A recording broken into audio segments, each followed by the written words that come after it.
Salutare și bine ați venit la un clip un pic mai special de data asta. Avem, numai un pic, astăzi o să avem, după cum ați văzut pe thumbnail, un clip cu un Suzuki SV650X din 2018 de 650 de cm cub de 75 de cai cu două pistoane în V. Dar până una alta, colegii care încă se ocupă de autoturisme, pentru că încă facem mașini, vor avea o articulație de Megane. Aline, fii atent, vină cu ce? Facem o articulație completă. Vreau să ghicești, Aline e pus în fața faptului împlinit. Zi-mi ce e în cutiile astea două. Hai să vedem, burdufuri de casetă și bilete direct. Capte de bară. Ai greșit aici. Okay. După aia zic care era premiu. Ce avem aici? Păi dacă pune cap de bară, bilete de direct. Ai nimerit. Ce avem aici? Pivoți. Pivoți. Burdufuri de casetă. Da. Ce avem aici? Sunt o bucată mare stabilizatoare, că sunt două modele la mașina asta. Te-ai fi dat prima tură cu Suzuki-ul după ce era gata revizia. Păi da, dar nu se pune, că n-am au, deci... Nasol. Hai să băgăm motocicleta.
Zi, Vali, ce facem azi? Hai să facem o revizie mai specială. Avem un filtru sport, KNM, lichid de frână, față-spate, antigel la motor, uleiul la motor, filtru și lanț. Că aici avem lanț, tracțiune pe lanț, nu e pe cardan, e pe lanț. Întreținerea lanțului, îl curățăm și îl degresăm. Să ne apucăm de treabă. A fost strâns cu răspundere de fabricant. Revizie la 10.000 de kilometri. Motorul are 10.000 de kilometri total. Filtrul de ulei primul desfăcut, original. Mai nou de atâta. Nu o să mai vedem. E negruț, benzină aspirat, aiurea. Bine, ținând cont că e ieșit la cutie, exact.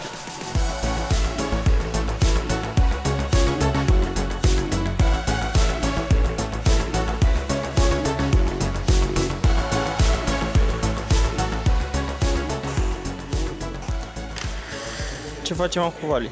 Desfacem filtrul de aer, să-l schimbăm.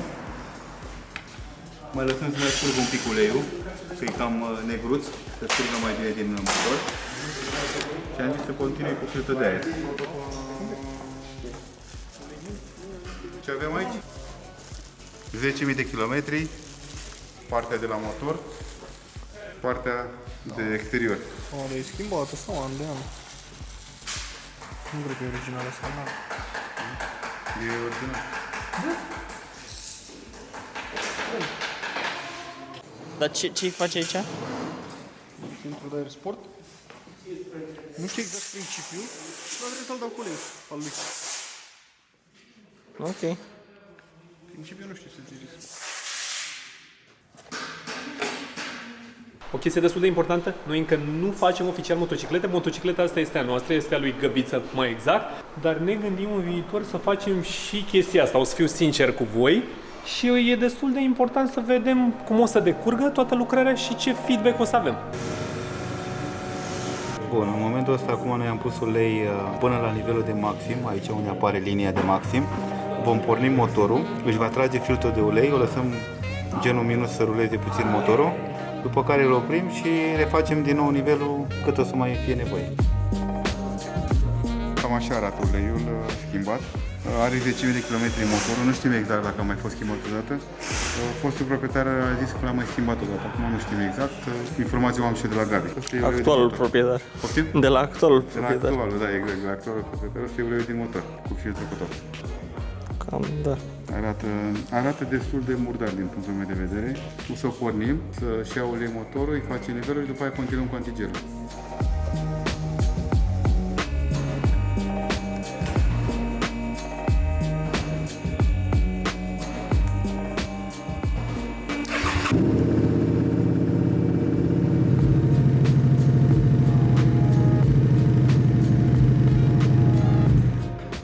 Facem nivelul din nou. Vreți să vedeți aici? A tras uleiul, a coborât.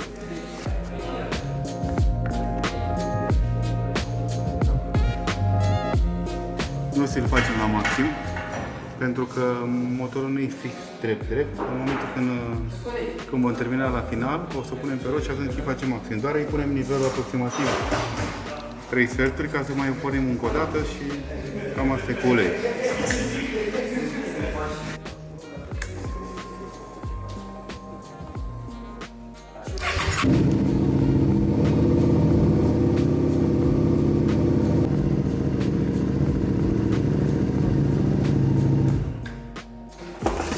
Schimbat antigel.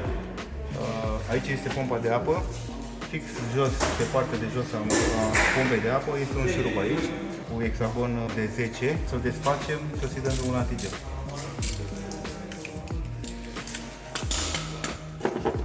Trebuie să aveți grijă mare când îi dai drumul, că o să vină un pic cam cu viteză. Și acum urmează distracția. În momentul ăsta o să desfac capacul de aici, de la radiator, și o să vină o cascadă.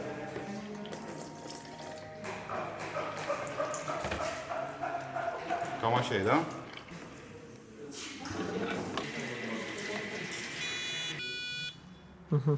Apare semnul exclamării și este aproape 3,0%, adică 4 e maximul, este semnul exclamării, deja nu e bun, nu mai e graficul bun.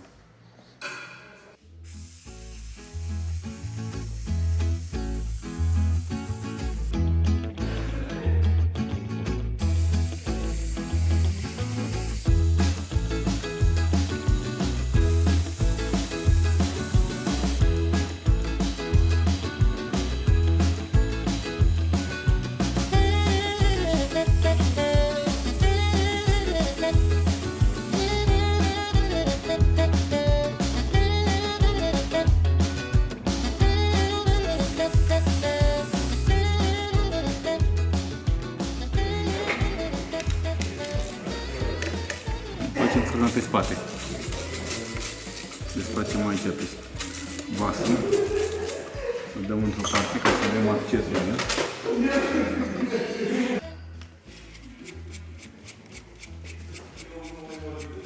Și uite de la display. Gabi, proprietarul să vină încoace că e în avarie maxim. La terminat cu... N-ai grijă cu ea, băi, n-ai grijă de motorul ăsta pe... Au, că n-ai nevoie de frâne oricum. Mai merge, mă. Mai merge. N-a licărit display-ul. Nu, Doar a ținguit și s-a aprins roșu, dar n-a licărit. Păi asta e de bine, genul.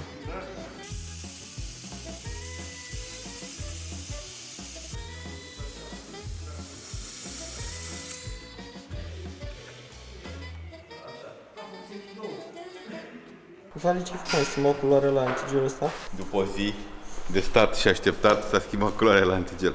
Nu, am zis să-l verificăm încă o dată pentru că mie mi s-a părut ciudat, pentru că motocicleta avea o culoare antigelul și antigelul după masă era altă culoare. Inițial am aflat că nu contează neapărat culoarea în sine, adică nu se respectă întotdeauna culoarea, dar tipul era diferit pentru motocicletă și în program ceva n-a fost în regulă. În momentul când a căutat colegul nostru și proprietarul motocicletei, el și-a luat piesele.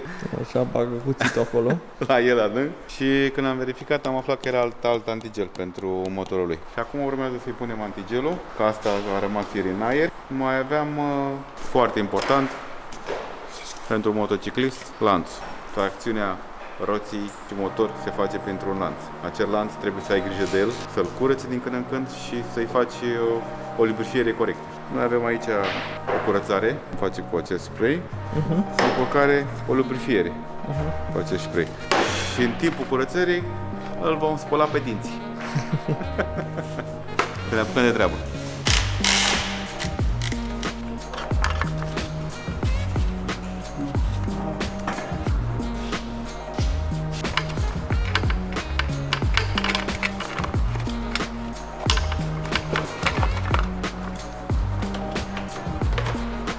Am dat jos apărătoarea, protecția lanțului, ca să putem să-l ungem, să-l curățăm mai ușor. Verificăm dacă lanțul este întins bine. Nu trebuie să fie foarte, foarte lăsat, dar nici foarte întins. Relativ e ok al lui momentan. Așa.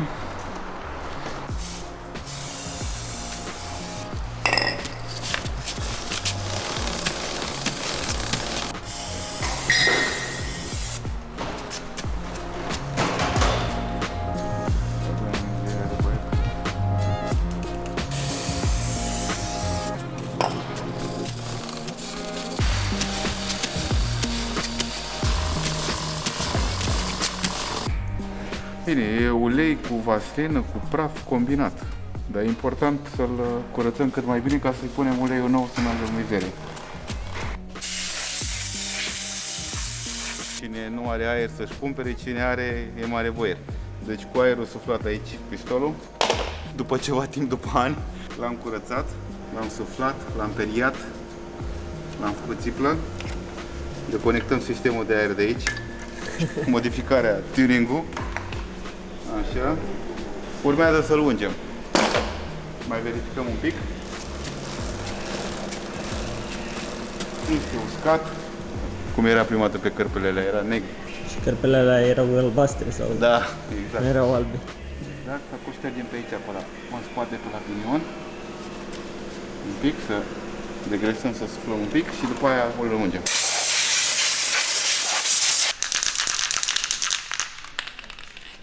Bun, să începem. Acum e frumos. Trebuie lubrifiat foarte bine pentru că l-am spălat complet, l-am suflat cu aer. Practic am eliminat mizeria, praful, nisipul, plus vaselina veche care era pe el și era destul de murdară. Și acum fiind uscat, trebuie lubrifiat foarte bine, adică ar trebui insistat mai mult decât de obicei, pentru că l-am curățat de tot, nu mai era uscat lanțul. Și o să-i dăm mai multe etape pentru siguranța lanțului să aibă ungere bună.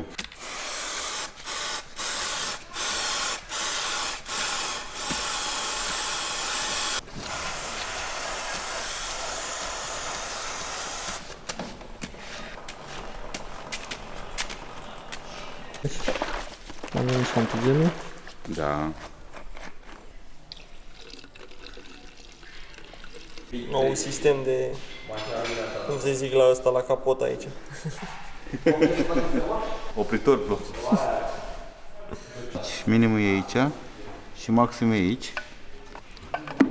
Noi am pus un pic mai mult. O să pornim motorul și o să fie nevoie să mai resească puțin și atunci, dacă își mai trage un pic din vas, e cu plus. Oricum, ne mai uităm la el. Deocamdată la rămâne atât.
așa, a? Asta se chinuie pe stradă, mă.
Și acum în încheiere, vrei să dai aia? Trebuie să dăm premiul ăsta, nu? Bine, mă, în încheiere, am avut concursul cu cei de la Brick Depot, cu Fordul ăsta frumos și premiul ajunge la Ciprian Dan. Comentariul lui în partea asta, s-a chinuit ceva cu un capac de colbutori, a pus ceva pe aftermarket într-o situație în care era mai bine să pună pe original și a bătut capul. Dar până la urmă, Cipriane, dacă n-ai rezolvat-o pe aia, bă, poate o rezolv pe asta. Și în final acum, am vrea experții pasionații pe partea de moto, noi încă suntem în creștere, am vrea să ne dea sfaturi legate de ce au văzut la materialul de azi, ce am făcut bine, ce n-am făcut bine, ce am avea de îmbunătățit, pentru că așa putem să creștem și noi pe partea de motociclete. Și ne vedem data viitoare. Pa, pa!